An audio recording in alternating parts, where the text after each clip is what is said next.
Stay right there, don't move. It's dangerous. Adrian Marino stopped with his hand resting lightly on the back of the chair, his coat still folded neatly over his arm. He turned toward Nina slowly, not startled, just curious the way someone looks when something unexpected interrupts a familiar routine. "I'm sorry," he said, voice calm but slightly lower than usual. Nina kept her tone quiet, almost casual, as if she were commenting on the weather rather than warning a man about possible danger. "The two men who came in earlier, they're not really here to eat," she said gently. "They've been watching the entrance the whole time. I think they're waiting for you to walk out." Adrian's eyes held hers for a moment, searching for hesitation, for exaggeration, anything that might suggest she was mistaken. "What makes you think that?" he asked. "They came in about 15 minutes before you," Nina replied. "Didn't even open the menus. One keeps touching his ear like he's checking something. Maybe an earpiece. The other hasn't looked at anything, except the front door." Adrian gave the smallest glance toward the window beside the table, careful enough that no one else would notice. "And you picked up on all that just walking past?" he asked. Nina gave a faint shrug. "It's part of the job. You notice things when you've been doing this long enough."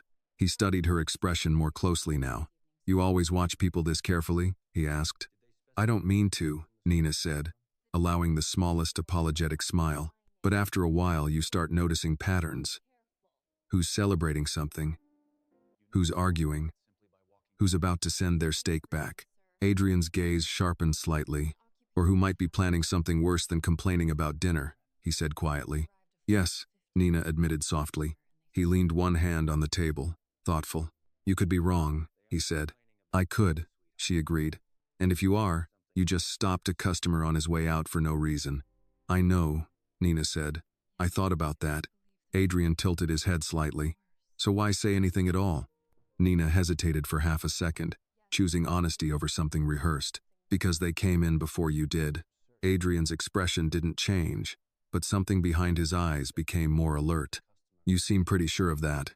"They didn't even pretend to be interested in the menu," Nina said gently. "People who plan to eat usually look at the food." That earned the faintest exhale from Adrian. Not quite a laugh, not quite agreement. "And you're certain they're focused on me?" he asked. "Yes." "How?" "They follow your reflection," she said quietly, "in the glass near the host stand. Every time you move, one of them adjusts in his chair." Adrian paused. "You've been watching me too, then?" he said. "Only because they were," Nina answered calmly. That response seemed to ease something in him. Still, suspicion remained. "You understand how this sounds," he said. "A waitress suddenly warning me about strangers she's been studying." "I do. You could be part of whatever this is." Nina nodded once. "That crossed my mind too," she admitted. "If I were in your position, I'd wonder the same thing." Adrian watched her carefully. "Then help me understand why you'd warn me," he said. Nina glanced briefly toward the entrance, keeping the movement natural. "Because if someone wanted to cause trouble inside, they'd already have done it," she said. "They're waiting for you to step outside." Adrian considered that. "Did they speak to any staff?" he asked. "No." "Order drinks? Water? Pay attention to anything besides the door?" "No." Adrian nodded slowly. Outside the window, a dark SUV sat across the street with the engine running quietly. He adjusted the cuff of his shirt, using the reflection in the glass to confirm what Nina had already seen. "They came prepared," he said softly. "That was my impression," Nina replied. Adrian rested his hand lightly on the table again, thoughtful but composed. "How long have you worked here?" he asked. 7 years. "You've been serving me for, what, 3? Just about. And in 3 years, you've never warned me about anything." "There hasn't been anything to warn you about." He gave a faint nod, accepting that answer. "What did you do before this?" he asked. "I studied accounting," Nina said. "Didn't finish." "Why not?" "My mother got sick." Adrian's expression softened slightly, not with sympathy, but with recognition. "Life changes plans," he said quietly. "Yes," Nina agreed. He looked once more toward the entrance using the reflection in the glass. The two men remained still. "You realize," Adrian said gently, "if you're right about this, tonight may become more complicated than either of us planned." "I assumed that," Nina replied. "And if you're wrong, then I apologize for interrupting your evening." Adrian almost smiled at that. "Fair enough." He placed a few folded bills beneath the receipt folder without counting. "Walk normally," he said quietly. "Do what you'd usually do. Don't look at them again." Nina nodded. "Of course." She picked up an empty glass from a nearby table, movement steady and natural. "And Nina," Adrian added softly. She paused. "Yes? Thank you for saying something." She gave a small nod. "I hope I'm wrong," she said.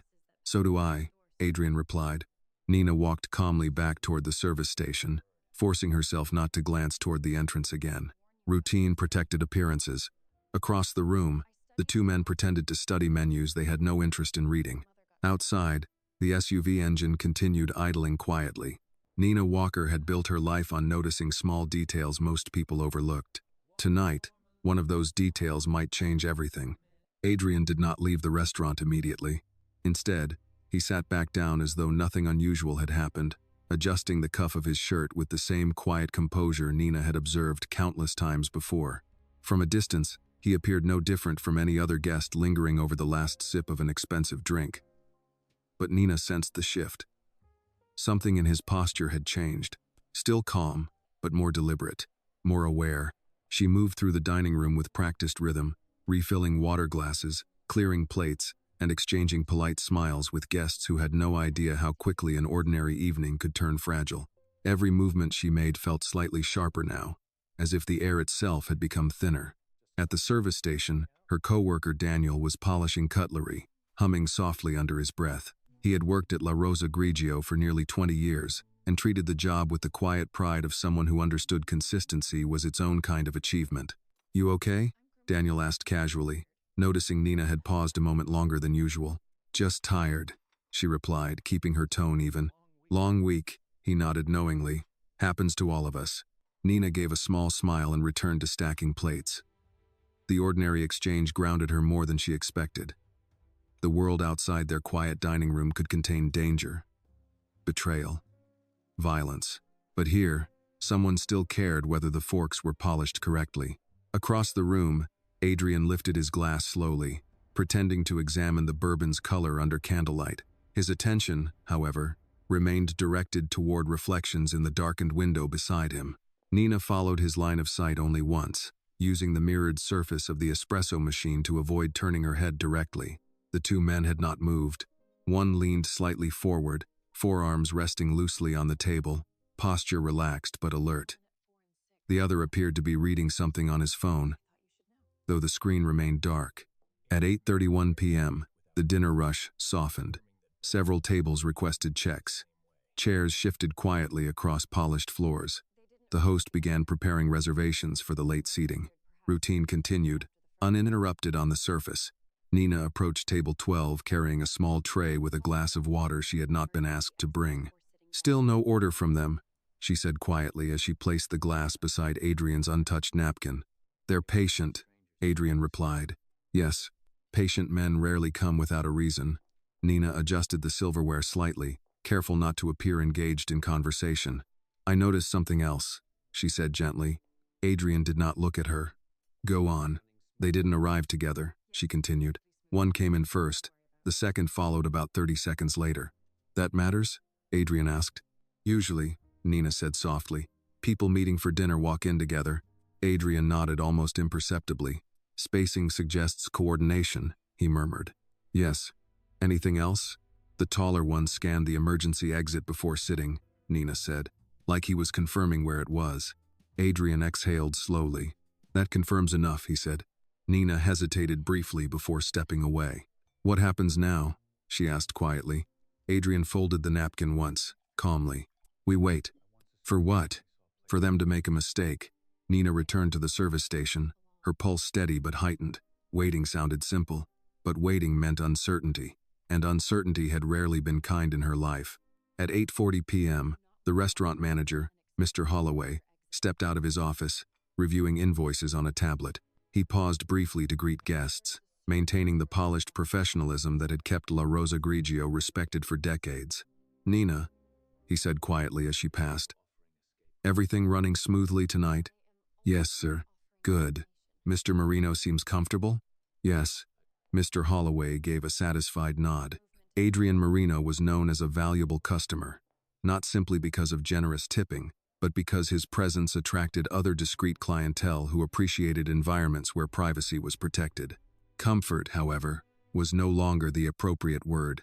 Nina continued moving naturally between tables, but her awareness remained anchored to the entrance. Each time the door opened, her muscles tightened slightly before relaxing again. At 8:47 p.m., the shorter of the two men stood and walked toward the restroom, passing within 3 feet of Adrian's table. His eyes did not linger, yet Nina sensed calculation behind the casual movement. Adrian's hand remained resting lightly beside his glass, relaxed but prepared. The man returned less than a minute later and resumed his seat without speaking to his companion. Adrian reached for his phone but did not unlock the screen. "No signal," he said quietly when Nina passed again. "Jammer?" she asked softly. "Possibly." Nina absorbed that information without reaction. "You're very calm," Adrian observed. "I learned not to panic unless panic helps," she replied. "And does it?" "Not usually." Adrian almost smiled. "You're not what I expected when I first started coming here," he said. "I hope that's not a complaint." "Not at all." Nina refilled the water glass. "What did you expect?" she asked. "Someone who saw only plates and tips," Adrian said. "I see plenty of those," Nina replied. "And tonight?" "Tonight I see something that doesn't belong." Adrian nodded once. At 8:55 p.m., a couple near the entrance stood to leave, momentarily blocking the line of sight between Adrian and the two men. The taller man shifted slightly in his chair, adjusting position to regain visual contact. Small movement, clear intention. "They don't want obstacles," Nina said quietly as she collected empty plates. "No," Adrian agreed. "They expected a clear exit." "Yes." Nina paused briefly beside the service station, considering her next words carefully. "There's a service corridor behind the wine cellar," she said softly when she returned. "It connects to the delivery entrance." Adrian looked up at her directly for the first time since she had spoken the warning. "You're offering escape routes now?" "I'm offering information," Nina corrected gently. "You've thought about this already." "I prefer options." Adrian studied her carefully. "You surprise me," he admitted. "That wasn't my intention." "No," Adrian said quietly. "But it may be useful." Nina stepped away again, allowing distance to maintain appearances. At 9:03 p.m., the two men exchanged a brief glance. Nina felt certainty settle deeper in her chest. "They're expecting movement soon," she said softly as she passed table 12 once more. Adrian placed his napkin beside the glass. "So are we," he replied. Nina did not yet know how deeply she had become involved, but she understood one thing clearly. This night would not end with routine conversation and folded receipts. Something had already shifted beyond repair, and once certain lines were crossed, returning to invisibility was no longer possible. If this story touched you, tell me where you're watching from. I truly enjoy seeing how far Nina's journey reaches. Don't hesitate to press like to show your support for Nina, and leave her a heart in the comments, so she knows she's not alone. Subscribe to the channel and stay with us for more stories where courage speaks softly, but justice speaks loud. By 9:07 p.m., the restaurant had thinned enough that individual movements became easier to track. Conversations softened, plates disappeared, and the quiet elegance of La Rosa Grigio began transitioning into the slower rhythm of late evening service. Nina continued her work with measured precision, but every sense remained alert. Adrian stayed seated, appearing patient, almost relaxed, though Nina could now recognize the difference between calm and calculation. He was not waiting passively, he was studying timing. The two men near the entrance had shifted positions again, subtly adjusting their chairs to maintain a clear line of sight toward table 12. Neither had touched the water placed before them. One rested his wrist lightly on the table, fingers relaxed but ready. The other scanned reflections in the window each time the front door opened. They were not amateurs. Nina approached table 6 with a tray of espresso cups, allowing herself a brief glance toward the entrance through the reflection in the polished metal coffee dispenser. The taller man checked his watch, not casually, but with purpose. "They're coordinating with someone outside," she said quietly as she returned to Adrian's table with the bill folder. "Likely," Adrian replied without looking up. "They expected you to leave by now. I sometimes stay longer." "Do they know that?" "They will." Nina placed the bill folder on the table without opening it. "There's a couple celebrating a birthday near the window," she said, her voice neutral. "They'll probably ask for photos soon. That might block the entrance briefly." Adrian's eyes lifted toward her. "You're planning timing," he observed. "I'm recognizing opportunity," she replied gently. He gave a faint nod. "That service corridor you mentioned," Adrian said quietly. "How often is it used?"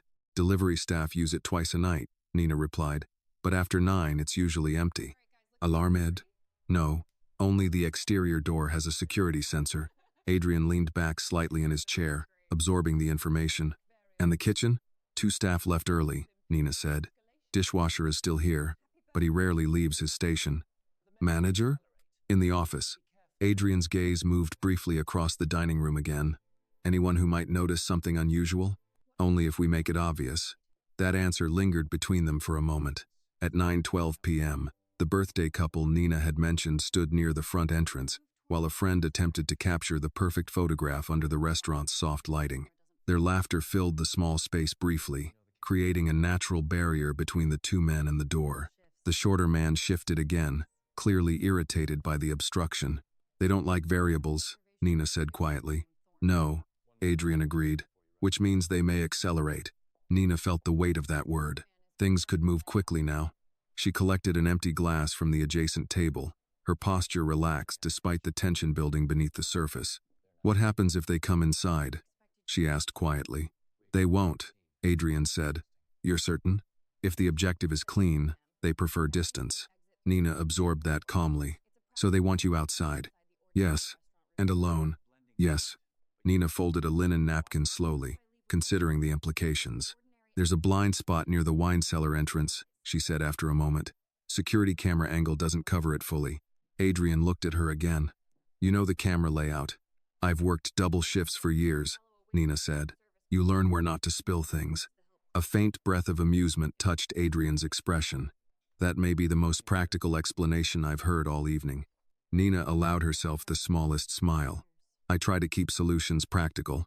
At 9:16 p.m., the taller man stood, adjusting his coat slightly as he walked toward the host stand, pretending to ask a question about reservations. His voice remained polite, but Nina noticed how his eyes scanned the dining room's depth without appearing obvious. "He's confirming layout," she murmured as she passed Adrian's table again. Adrian lifted his glass as if finishing the last sip of bourbon. "They're running out of patience," he said quietly. "So are you," Nina replied. "Yes." The taller man returned to his seat, speaking briefly to his companion in a voice too low to hear. Nina's instincts sharpened further. "They expected less delay," she said. "They expected routine," Adrian corrected. "And now?" "Now they're adjusting." Nina paused near the service station, her thoughts aligning carefully. "My shift ends at 10, she said quietly when she returned. "Staff usually exit through the delivery corridor." Adrian understood immediately. "Blending movement," he said. "Yes. You would still be visible to them. Not if I leave with others." "And me?" "You would not leave with others." Adrian watched her carefully. "You are suggesting I follow a waitress through a service corridor," he said. "I'm suggesting no one watches the help closely," Nina replied calmly. That answer lingered. "You're very certain of that," Adrian said. "It's how I've lived for 7 years." The truth in her voice carried quiet weight. Adrian considered the risk. "You realize this involves you further than you intended," he said. "I realized that when I spoke to you," Nina replied. "And yet you continue." "Yes." "Why?" Nina hesitated briefly before answering. "Because if someone is willing to wait this long to harm you," she said, "they are unlikely to ignore the person who warned you." Adrian nodded slowly. "Fair point." At 9:22 p.m., the shorter man checked his watch again. A silent signal passed between the two. "They'll move soon," Nina said quietly. "Then so will we," Adrian replied. He stood slowly, not abruptly, simply a man preparing to leave after dinner. Routine movement. Expected behavior. Nina collected his glass as though completing her duties. "I'll clear this," she said softly. Adrian adjusted his coat over his arm. "You walk ahead," he murmured. Nina nodded. As she moved toward the hallway leading to the service corridor, she felt the shift fully settle into place. This was no longer observation. This was participation.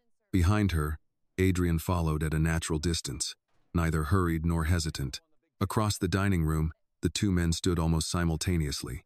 They had noticed. The timing had begun. Nina did not look back again. The corridor ahead appeared exactly as it always had, narrow, quiet, lined with stacked crates and folded linens waiting for morning delivery. Exactly the kind of place no one important ever looked twice, which was precisely why it might keep them alive. The service corridor behind La Rosa Grigio felt colder than the dining room, as though the warmth of candlelight refused to travel past the heavy double doors separating guests from the machinery that kept their evening effortless. Nina pushed the door open with controlled ease, holding a small tray in one hand to maintain the appearance of routine. The fluorescent lights hummed softly overhead, illuminating stainless steel shelves, stacked with folded linens and crates of unopened wine. She did not slow her pace. Behind her, she could hear Adrian's footsteps steady, measured, matching her rhythm without crowding her space. Anyone glancing briefly would assume he was a guest asking for directions or perhaps a manager reviewing inventory. Exactly what they needed. "You walk this way every night?" Adrian asked quietly. "Usually 3 times," Nina replied without turning. "Once to check deliveries, once to restock glassware, once to leave. And tonight? Tonight it's useful." Adrian gave a quiet hum of acknowledgement. "How far does this corridor go?" "To the rear loading area," Nina said. "There's a side exit before that. Camera coverage? One near the kitchen door. One at the exterior exit. Blind spots?" "Yes." Adrian allowed the smallest hint of approval in his expression. "You've thought about this before," he said. "I've worked here long enough to know where people don't look," Nina answered simply. They reached the narrow bend in the corridor where the ceiling lowered slightly due to ventilation ducts. Nina slowed just enough to appear natural, setting the tray onto a stainless steel cart positioned against the wall. "This is the blind spot," she said quietly. "Camera angle cuts off here." Adrian stepped closer, careful to remain outside the direct view of the corridor entrance. "You are very calm," he observed. "I'm focused," Nina corrected. "Fear usually interferes with focus. I'll deal with fear later." Adrian's gaze lingered on her for a brief moment, assessing whether her composure came from courage or necessity. "Do you often help strangers escape danger?" he asked. "Not usually," Nina replied. "Then why tonight?" Nina adjusted the folded linen on the cart, aligning its edges instinctively. "Because whoever is waiting outside didn't look uncertain," she said quietly. "They looked prepared." Adrian nodded once. "That they did." Footsteps sounded faintly behind the kitchen door. Nina glanced toward the handle but did not move away from the cart. "Dishwasher finishing his shift," she said softly. "He leaves through the other exit." Adrian listened carefully, confirming the rhythm of movement beyond the door. "Timing matters," he murmured. "Yes." Nina continued down the corridor, maintaining a steady pace until they reached the service elevator alcove. The elevator itself was rarely used during late hours, reserved mostly for early morning deliveries.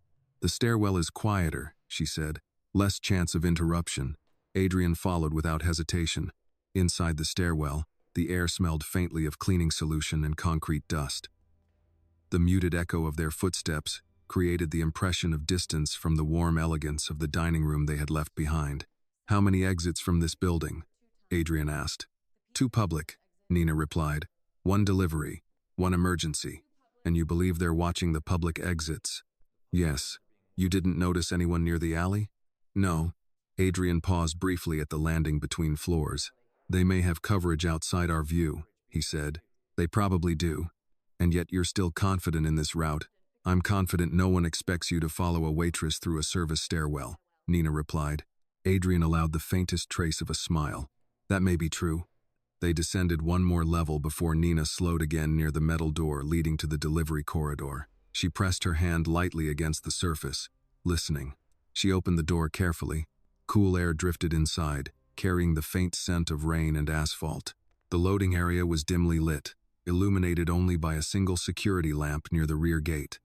A delivery truck sat parked several spaces down, its driver nowhere in sight. Too quiet. Nina stepped forward slowly, scanning the shadows. "This area is usually empty after 9, she said. Adrian moved beside her, posture relaxed but alert. "Usually," he repeated. "Yes." He studied the surrounding buildings, the angle of the alleyway, the distance to the street beyond. "They would expect me to exit through the main entrance," he said. "Yes, which means their attention is likely focused there." "That was my thought." Adrian considered the possibilities carefully. "You realize if they identify you as involved, your situation becomes complicated," he said. "I assumed that when I spoke to you." And yet you continued.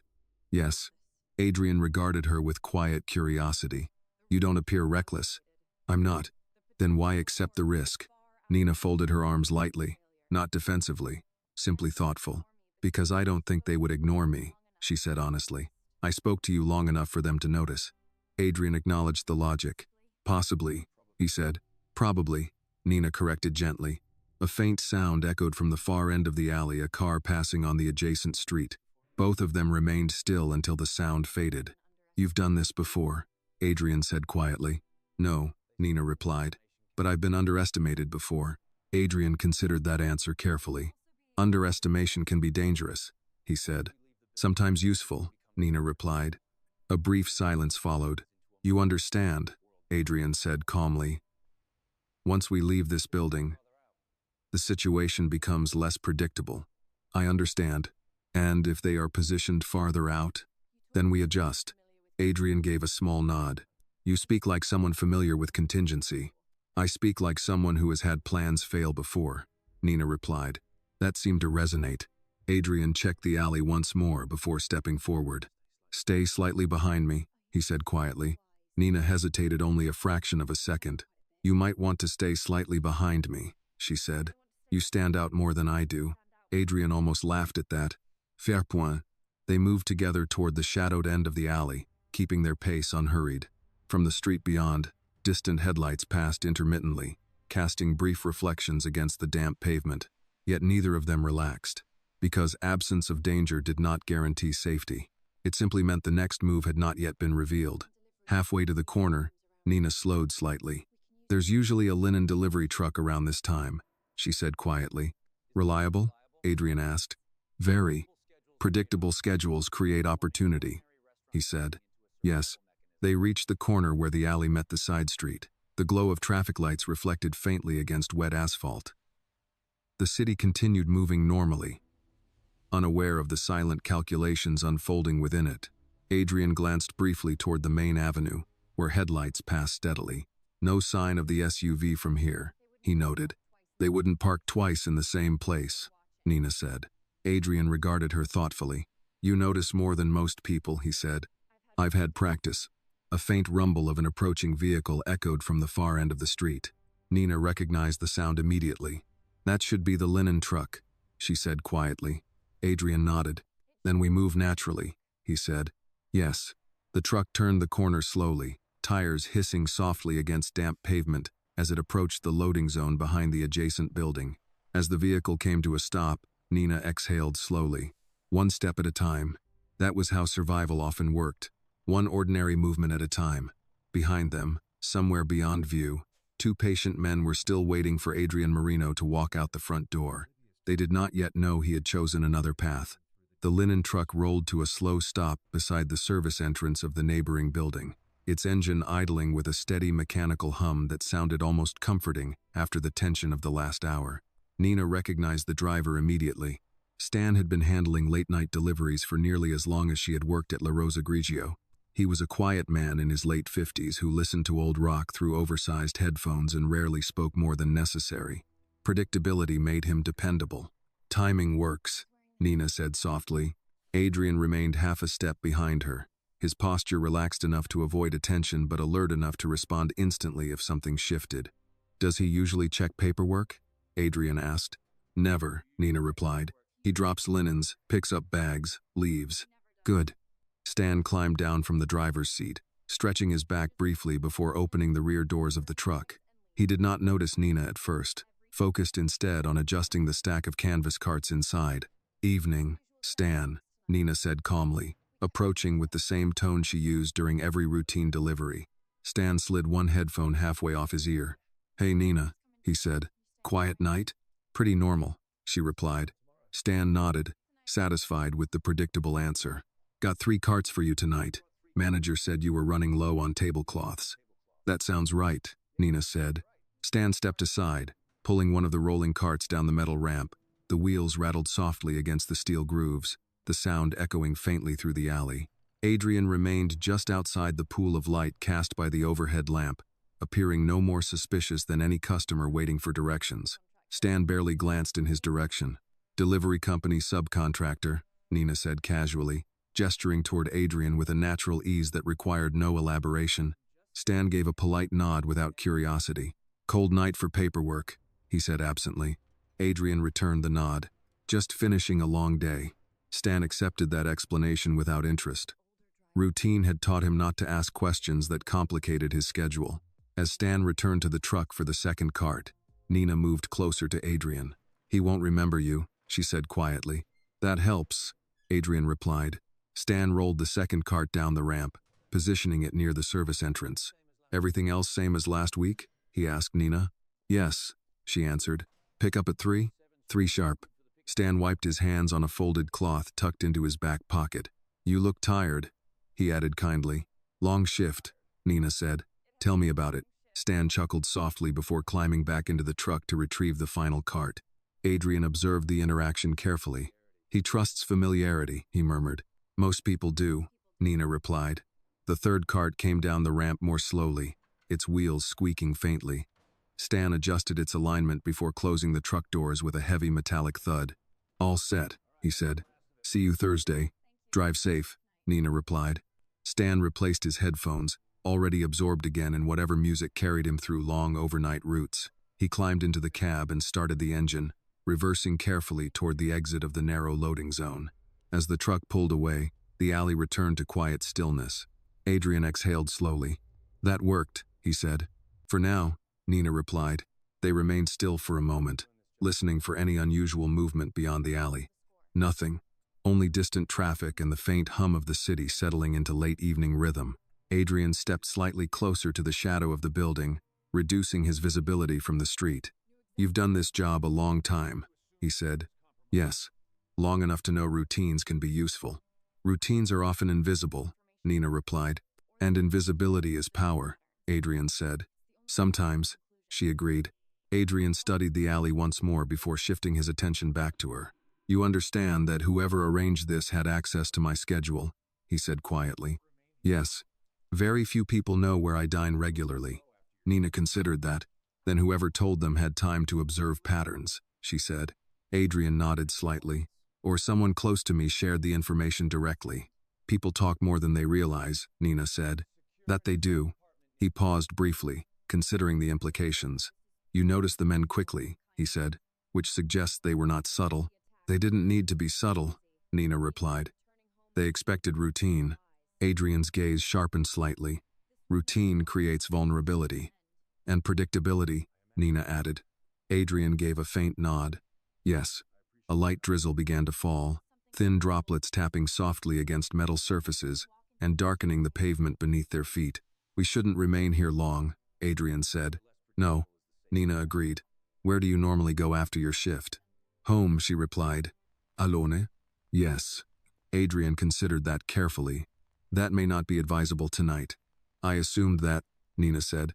"You may have been observed speaking with me." "Yes, and if the objective is elimination of risk, I become a loose end," Nina finished calmly. Adrian regarded her for a moment. "You accept that possibility rather easily." "I prefer clarity," Nina replied. "That is a useful trait." The rain intensified slightly, softening sounds from the street. Adrian stepped beneath the partial cover of the adjacent loading dock awning. "There is a temporary apartment nearby," he said. "Secure, discreet." Nina did not respond immediately. "You're offering protection," she said finally. "I'm offering practicality." "And if I refuse?" "You accept additional risk." Nina considered the situation carefully. Her apartment was less than 15 minutes away by car. "Whoever planned tonight expects consistency," she said quietly. "Yes. Then going home immediately may not be wise." Adrian nodded once. "Agreed." Nina folded her arms lightly, not defensive, simply thoughtful. "This wasn't how I expected my shift to end," she said. "I imagine not," Adrian replied. "You don't seem surprised." "I am rarely surprised," he said calmly. "That sounds exhausting." Adrian allowed the faintest hint of amusement. "It can be." They stood quietly for a brief moment, rain continuing its steady rhythm against pavement. "You helped me tonight," Adrian said. "I noticed something unusual," Nina corrected, "and chose to act." "Yes, that distinction matters." Nina met his gaze evenly. "I didn't want someone walking into danger if I could prevent it." Adrian studied her carefully. Most people prefer not to become involved. Most people prefer safety. And you? I prefer to sleep at night, she said simply. Adrian nodded once, accepting the answer without comment. A black sedan passed slowly at the far end of the street, its headlights briefly illuminating the edge of the alley before continuing onward. Yet neither of them assumed safety, because those who waited patiently rarely abandoned plans easily. Come, Adrian said quietly. Where? Somewhere less predictable. Nina hesitated only briefly before nodding. Predictable routines had nearly placed Adrian directly in harm's way. Tonight, unpredictability offered better odds. As they moved toward the quieter side street, the rain softened the sound of their footsteps, blending them into the ordinary rhythm of the city. Behind them, La Rosa Grigio continued its evening service, as though nothing unusual had occurred. Candles still burned, wine still poured, conversations still unfolded, and two men near the entrance were still waiting for a man who had already chosen another path. The rain had settled into a steady rhythm by the time Adrian guided Nina toward a dark sedan parked half a block away. The vehicle blended easily with others lining the quiet street, its understated design attracting no unnecessary attention. Adrian opened the passenger door without ceremony, scanning the reflections in nearby windows before allowing her to enter first. The interior smelled faintly of leather and something clean, subtle, almost medicinal. Nothing personal, nothing decorative. It was a car meant for movement, not comfort. You keep emergency cars nearby? Nina asked as she fastened the seatbelt. I keep options, Adrian replied simply. He started the engine without turning on the headlights immediately, allowing the dashboard to illuminate softly while he checked the mirrors. You always assume the worst? Nina asked. I assume preparation prevents regret, Adrian said. The headlights came on only after he had confirmed the street remained quiet. They pulled away smoothly, merging into the slow-moving flow of evening traffic. The rain blurred reflections of streetlights across the windshield, creating shifting patterns of gold and red that distorted distance and softened details. Nina watched the passing storefronts without fully seeing them. Her mind remained fixed on the sequence of events that had unfolded within the last 2 hours. I suppose this is the part where I realize my evening didn't go as planned, she said quietly. Adrian glanced at her briefly before returning his attention to the road. I imagine it did not, he said. I was supposed to stop by the grocery store after work. Nina added lightly. Cat food. Laundry detergent. Very dramatic plans. That may need to wait, Adrian replied. Yes, she said. It appears so. They drove in silence for several blocks before Nina spoke again. Whoever set this up knew your routine, she said. That doesn't happen by accident. No, Adrian agreed, and they were confident enough to wait openly. Yes, that suggests they expected success. Adrian turned onto a quieter avenue lined with older buildings. Confidence can come from inside information, he said. Someone you trust, Nina said. Possibly. Or someone who observes patterns closely. Adrian gave a faint nod. You think this required long-term planning? Yes, Nina said. They didn't improvise tonight. The car slowed at a red light. Rain tapped steadily against the roof. People underestimate how much service staff notice, Nina continued. They assume we hear conversations, but don't understand them. And you do understand them? Adrian asked. Enough, she said. Numbers, timing, tone, things tend to align. You studied accounting, Adrian recalled. Yes. Why not finish? Nina watched the red traffic signal reflect across the hood of the car. My mother got sick, she said simply. Plans changed. Adrian did not respond immediately. They often do, he said quietly. The light turned green. They continued driving. The neighborhood gradually shifted from busy commercial blocks to quieter residential streets lined with brick buildings and narrow balconies. Adrian slowed as they approached a corner structure with minimal exterior lighting.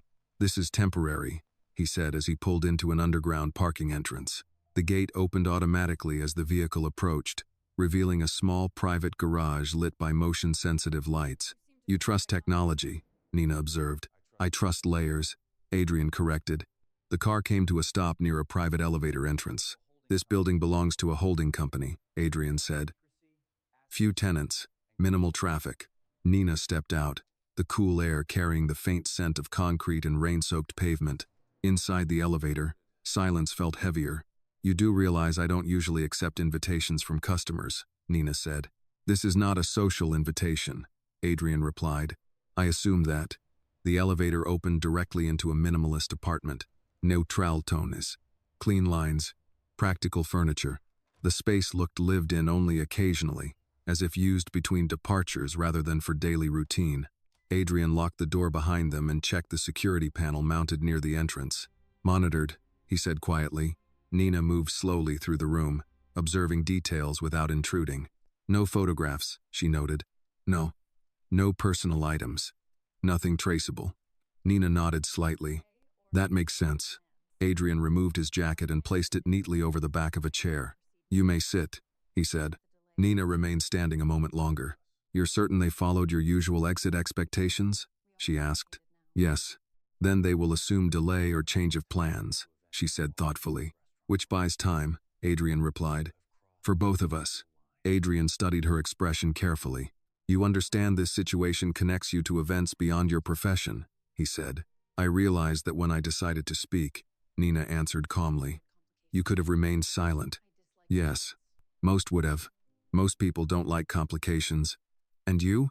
I don't like regrets. That answer lingered. Adrian gestured toward a chair near the window. Sit, he repeated, softer this time. Nina sat, resting her hands lightly in her lap. What happens now? She asked. I determine who provided information, Adrian said. You already have suspicions. Yes. And, if you're correct, then resolution follows. Nina nodded slowly. Justice, she said quietly. Adrian considered the word. Justice is rarely simple, he replied. No, Nina agreed. But betrayal usually is. Adrian's gaze sharpened slightly. You speak as someone familiar with betrayal. Marriage teaches many useful lessons, Nina said lightly. Adrian allowed the smallest trace of a smile. Experience can be instructive. Yes. He moved toward a cabinet and retrieved a glass of water, placing it on the table near her. You should drink, he said. Nina accepted the glass. Thank you. Adrian remained standing, thoughtful. You are observant, he said. I pay attention. You remain calm under pressure. I tree. You chose involvement knowing risk increases. Yes. Adrian nodded once. Then we proceed carefully. Nina exhaled slowly. For the record, she said quietly, this is the strangest Tuesday I've had in years. Adrian allowed a faint breath of amusement. Strange evenings often reveal important truths. I hope that includes surviving them, Nina replied. That is usually the objective. Outside, rain continued falling steadily against the darkened windows. The city moved on, unaware of the quiet calculations unfolding behind reinforced glass. Two strangers who had shared only polite conversation hours earlier now sat in the stillness of an unfamiliar apartment. Connected by coincidence, instinct, and a danger neither had originally expected to face together. And somewhere across the city, someone was likely realizing that a carefully constructed plan had not unfolded as intended. The rain continued through the night, soft against the tall windows, muting the sounds of the city below. Nina sat quietly in the chair near the window while Adrian stood near the kitchen counter reviewing messages on a secured device that appeared far more sophisticated than an ordinary phone. He did not rush. Whatever world he operated in, urgency did not mean panic. You have a very structured way of thinking, Adrian said without looking up. Nina folded her hands loosely together. Numbers tend to do that to people. You notice sequences. I notice inconsistencies, she corrected gently. Adrian glanced at her briefly. Inconsistencies often matter more. Nina considered everything she had observed that evening, replaying the timeline carefully in her mind. The arrival of the two men, the distance between them when they entered, the way one scanned exits while the other observed reflections, their patience, their confidence. They expected you to follow routine, she said, which means they were certain of your schedule. Yes. Schedules like that are rarely public. No. Which narrows possibilities, Nina continued. Adrian placed the device on the counter and leaned slightly against the edge, arms loosely crossed. Go on, he said. The men at the restaurant weren't improvising, Nina said. They arrived early, positioned themselves carefully, and waited without hesitation. That suggests they knew exactly where you would be seated. Adrian nodded once. Table 12, he said. Your usual table. Yes. They didn't ask the host where you would sit, Nina continued, which means they already knew. Adrian's gaze sharpened slightly. Someone familiar with the restaurant, he said. Or someone familiar with your habits, Nina replied. Adrian studied her expression, recognizing the careful logic behind her tone. You are building a profile, he observed. I'm narrowing variables, Nina said. Adrian allowed a faint hint of approval. Continue. Nina leaned forward slightly, resting her elbows lightly on her knees. They expected you to arrive at a predictable time, she said, which suggests observation over multiple visits. Yes, and they chose a weekday night, she added. Fewer witnesses, less attention. Adrian nodded slowly. That aligns, Nina continued carefully. They didn't try to approach you inside, she said. They waited for you to leave. Less risk, Adrian agreed. Cleaner outcome, Nina added. Adrian remained silent for a moment. You are comfortable discussing unpleasant possibilities, he said. I prefer honesty to surprise, Nina replied. He accepted that. What else? Adrian asked. Nina took a slow breath, organizing her thoughts. If they knew your routine, someone with access to your calendar, your habits, or your schedule shared that information. Yes, and that person expected to benefit from your absence, she said quietly. Adrian's expression remained controlled, but something colder moved beneath the calm surface. Motivation, he said. Exactly. Nina spoke carefully now, aware that she was entering territory she did not fully understand. People don't take risks like that without incentive, she said. Power, money, position, something changes hands. Adrian gave a small nod. You understand leverage. I understand consequences, Nina replied. Adrian stepped away from the counter, pacing once across the room before stopping near the window. Very few individuals know my movements precisely, he said, and fewer still could coordinate external actors, Nina added. Yes. He paused, then spoke more quietly. Internal betrayal requires opportunity. And trust, Nina said. Adrian's gaze shifted toward her again. Trust is expensive. So is betrayal, Nina replied. The rain continued tapping steadily against the glass. Nina thought back to small details she had noticed over the past few weeks at the restaurant. There was someone, she said slowly. Adrian turned slightly. Someone? A man who met with you twice last month, Nina said. He didn't eat much, mostly spoke. Adrian's attention sharpened immediately. You remember him? Yes. Description? Mid-40s, Nina said. Always paid cash, never drank alcohol, watched people when he thought they weren't looking. Adrian's expression remained neutral, but his silence suggested recognition. He asked unusual questions, Nina added. What kind of questions? About staffing schedules, she said. How late the kitchen stayed open, whether reservations changed often. Adrian absorbed that carefully. You remember this clearly. He stood out, Nina said. Why? He listened more than he spoke, Nina said. And he watched exits. Adrian's jaw tightened slightly. Victor Hale, he said quietly. The name seemed to carry weight. You trust him? Nina asked gently. I did, Adrian replied. The past tense did not go unnoticed. Nina continued cautiously. He seemed interested in routine, she said. People who study routine usually plan to use it. Adrian nodded slowly. Yes. Nina hesitated briefly before continuing. Tonight's timing suggests coordination, she said, which suggests communication. Adrian picked up the secure device again, reviewing something on the screen. Victor manages financial structures, he said quietly. Meaning? He sees patterns in movement. Nina allowed a small breath of understanding. Then he would know when routine becomes predictable. Yes. And predictable systems can be exploited. Yes. Adrian placed the device down again. If he believed removing me created opportunity, he said, then he miscalculated one variable. Nina tilted her head slightly. Which variable? Adrian looked at her directly. You. Nina gave a small exhale. I doubt I was part of the original equation. No, Adrian agreed. You were not. Silence settled briefly between them. People often ignore what they consider unimportant, Nina said. And sometimes that becomes their weakness, Adrian replied. Nina nodded. Being underestimated can be useful. Yes. Adrian moved toward the window again, watching rain trace uneven lines down the glass. If Victor is involved, he will attempt to confirm outcome, he said. He will want proof, Nina agreed. Yes, which means he will reveal movement soon, she added. Adrian turned slightly. You think he will act quickly? Yes, Nina said. Because uncertainty creates risk. Adrian gave a quiet nod. You think clearly. I think cautiously. That may be why we are both still alive tonight, Adrian said. Nina allowed a faint smile. I was thinking the same thing. Adrian checked the time. If Victor believes tonight succeeded, he said, he will meet with interested parties soon. Celebration creates visibility, Nina said. And visibility creates opportunity. Adrian agreed. Nina stood slowly. You'll want confirmation before acting. Yes. You'll need someone unnoticed. Adrian regarded her carefully. You are suggesting involvement again. I am suggesting practicality. Nina corrected gently. You have already done enough, Adrian said. Have I? Nina asked quietly. Adrian did not answer immediately. Because they both understood something had already changed. The situation had moved beyond coincidence. Beyond chance. Someone had attempted to rewrite Adrian's future.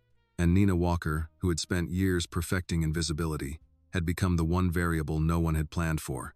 The city looked different after midnight, quieter but not asleep. From the window of the safe apartment, the streets below appeared almost peaceful, yet Nina understood that silence often meant decisions were being made elsewhere. Adrian had changed into a simple dark jacket that blended easily into any crowd. Nothing about his appearance suggested wealth or authority now. Just another man moving through a late evening. You don't have to come, he said calmly as he checked the small communication device resting on the table. And let you walk into a room without knowing who's waiting? Nina replied gently. That sounds inefficient. Adrian studied her expression, searching for hesitation. You understand this could become unpredictable, he said. It already has, Nina answered. He nodded slightly, accepting the logic. The Sapphire Room is private, Adrian said. Discreet clientele. Staff trained not to ask questions, which makes it ideal for conversations people don't want overheard, Nina said. Yes, and predictable for someone celebrating a promotion, she added. Adrian gave a faint nod. Victor prefers environments where loyalty can be observed, he said. And displayed, Nina replied. Adrian handed her a small earpiece no larger than a pearl. Audio only, he explained. Minimal signal footprint.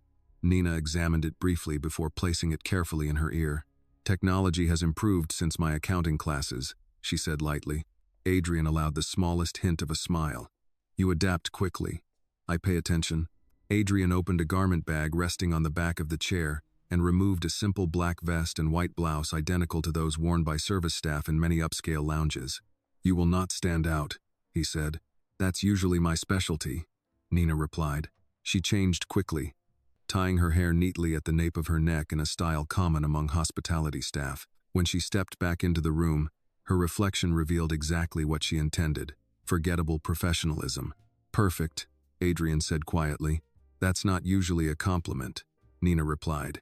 Tonight it is. They left the apartment separately. Adrian first, exiting through the underground garage. Nina followed 10 minutes later using a different route that connected to a quiet pedestrian street lined with dimly lit storefronts. The Sapphire Room occupied the second floor of a restored historic building overlooking the river. From the outside, the establishment appeared understated, its entrance marked only by a polished brass plaque and a doorman who acknowledged guests with discreet familiarity. Nina entered through the service door at the side of the building, carrying an empty tray she had borrowed from the safe apartment's storage area. Inside, the atmosphere differed from La Rosa Grigio but shared the same language of quiet luxury. Low lighting, muted music, soft conversations spoken by people accustomed to privacy. No one questioned her presence. Staff uniforms blended into the environment as naturally as shadows. You're in. Adrian's voice came softly through the earpiece. Yes, she murmured. Stay near the main corridor. Understood. Nina moved through the lounge calmly, her posture professional but unremarkable. She observed details without appearing to observe anything at all. Crystal glasses arranged precisely on lacquered trays. Soft laughter from a corner table where older men discussed investments. A couple seated near the window speaking quietly about travel plans. The private rooms were located toward the back of the lounge, separated by a narrow corridor monitored by a single security attendant who appeared more interested in discretion than confrontation. Nina paused near a service station, lifting 2 empty glasses from a nearby table. There are 3 occupied private rooms, she whispered softly. Any familiar faces? Adrian asked. Not yet. She continued forward slowly, careful not to rush. The corridor lighting was dim enough to obscure detailed facial recognition from a distance, but Nina recognized posture before identity. Room 1, voices older, relaxed. Room 2, empty. Room 3, partially open door. Inside room 3, she heard a familiar tone of voice. Victor Hale, I have visual confirmation, Nina said quietly. How many with him, Adrian asked. 3 men, she replied. 2 security. Armed? Likely. Nina adjusted the tray slightly, angling her position to gain a clearer view through the reflection of a polished wall panel. Victor sat comfortably, leaning back in his chair with the relaxed posture of someone who believed the evening had gone exactly as planned. He's not worried, Nina added softly. Of course not, Adrian replied. Drinks on the table, she continued. Expensive bottle. Celebration, Adrian said. Yes. Nina allowed a guest to pass before continuing down the corridor, maintaining the illusion of purposeful movement. He seems comfortable, she said. That suggests confidence, Adrian replied. Or ignorance, Nina added. Both are useful. As Nina turned slightly to return toward the main lounge, the security attendant near the corridor gave her a brief glance. She lowered her gaze politely and continued walking. Stay in public space, Adrian said quietly. I'm near the main bar. Good. Nina placed the empty glasses beside other used items waiting for collection, blending seamlessly into the rhythm of staff activity. Moments later, she saw Victor step partially into the corridor, speaking quietly with one of his guards. His expression showed no concern, only satisfaction. He believes you are no longer a problem, Nina whispered. That assumption will not last, Adrian replied calmly. Victor laughed softly at something one of the men inside the room had said. The sound carried easily through the partially open door. It sounds like relief, Nina observed. Relief often lowers caution, Adrian said. Yes. The security attendant moved briefly to assist another guest, leaving the corridor momentarily less monitored. Opportunity. He is alone in the hallway now, Nina whispered. Position confirmed, Adrian replied. Nina picked up another empty glass, moving naturally toward the corridor once more. She allowed the glass to slip gently from her tray. Crystal shattered against the polished floor, the sharp sound cutting through conversation nearby. Guests turned instinctively toward the noise. The security attendant moved forward immediately, attention diverted. Victor stepped into the hallway fully, irritation visible in his expression as he assessed the disturbance. I'm so sorry, Nina said softly, bending quickly as though embarrassed by the mistake. No harm done, Victor said distractedly. He barely looked at her. Invisible. Exactly as expected. Through the earpiece, Adrian's voice remained calm. Move away. Nina stepped aside, allowing space in the corridor. Within seconds, movement shifted behind Victor. Adrian emerged from the secondary exit with controlled precision. Victor turned too late to adjust. Shock replaced confidence. Realization followed instantly. Some miscalculations could not be corrected. Nina did not remain long enough to witness the full confrontation. She moved calmly back toward the main lounge, blending once more into the quiet rhythm of unnoticed service staff. Behind her, the balance of power was being rewritten. Justice, she realized, rarely announced itself. It simply arrived when the truth could no longer remain hidden. Nina did not run when she left the Sapphire Room. Running would have drawn attention, and attention was exactly what she had spent years learning to avoid. Instead, she walked with the same measured pace she had used throughout the evening, carrying an empty tray as though her only concern was clearing forgotten glasses. Behind her, muted voices rose briefly in confusion before settling again into controlled quiet, the kind of quiet that did not invite questions. By the time she reached the service exit, the cool night air felt sharper than before. The rain had slowed to a faint mist, soft enough to blur streetlights into halos of gold. She stepped outside and moved 2 blocks away before stopping beneath the awning of a closed bookstore. Her heartbeat, steady until now, began to quicken as adrenaline slowly loosened its grip. For several minutes, nothing happened. Cars passed occasionally. A couple laughed quietly as they crossed the street, unaware of how much had changed in the last hour. Somewhere in the distance, a siren sounded briefly before fading into the hum of the city. Then Adrian appeared from the shadows across the street, walking with the same controlled calm he carried everywhere. His jacket was slightly damp from the mist, but his posture remained unchanged. It's done, he said quietly as he approached. Nina exhaled a breath she had not realized she had been holding. "You're all right," she said. "Yes."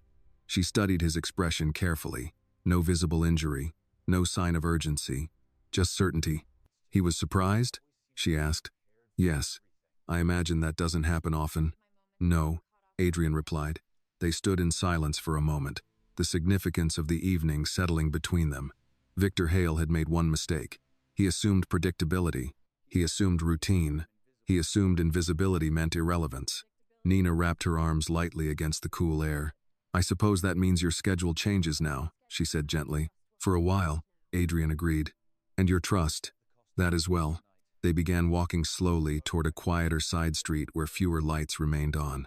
"You were correct," Adrian said after a moment. "About what?" "Betrayal rarely complicates itself," he replied. "It usually follows incentive." Nina nodded slightly. "People justify things when they believe they deserve more." "Yes. And sometimes they believe removing an obstacle creates opportunity." Adrian gave a faint nod. Victor believed absence created advancement. "And instead it revealed intention," Nina said. "Yes." They reached the corner where a black sedan waited quietly. Adrian opened the passenger door again, but Nina did not enter immediately. "What happens now?" she asked. "Transition," Adrian said. "That sounds complicated." "It usually is." Nina considered that. "You won't remain visible for a while," she said. "No. And anyone associated with tonight may also attract attention." "Yes." Nina nodded slowly. "That includes me." Adrian did not deny it. "Yes," he said. She appreciated the honesty. "I assumed that when I dropped the glass," she said lightly. Adrian allowed a small breath of amusement. "You created effective timing." "I've dropped worse things during dinner rush," Nina replied. He reached into the inside pocket of his jacket and removed a small envelope and a single key. "This is not payment," he said calmly, offering them to her. "I didn't ask for payment." "I know." Nina accepted the envelope but did not open it immediately. "What is it?" she asked. "Opportunity," Adrian said. "Relocation assistance. Education funding if you choose to return to accounting." Nina looked at the key. "Akar?" "Yes. That seems excessive for noticing two nervous men." "You did more than notice," Adrian said. Nina met his gaze calmly. "I did what anyone should do. Most would not. That doesn't make it extraordinary." Adrian studied her expression, recognizing the quiet certainty in her tone. "You changed the outcome of tonight," he said. "I changed timing," Nina corrected. "Timing often determines outcome." She considered that. "What about you?" she asked. "I adapt," Adrian replied. "You always speak in very efficient sentences. I find efficiency useful." Nina smiled faintly. "I suppose it has kept you alive." "Usually." She opened the envelope slightly, enough to see official documents bearing her name already prepared. "You move quickly," she observed. "I prepare early," Adrian replied. "That sounds exhausting." "It becomes habit."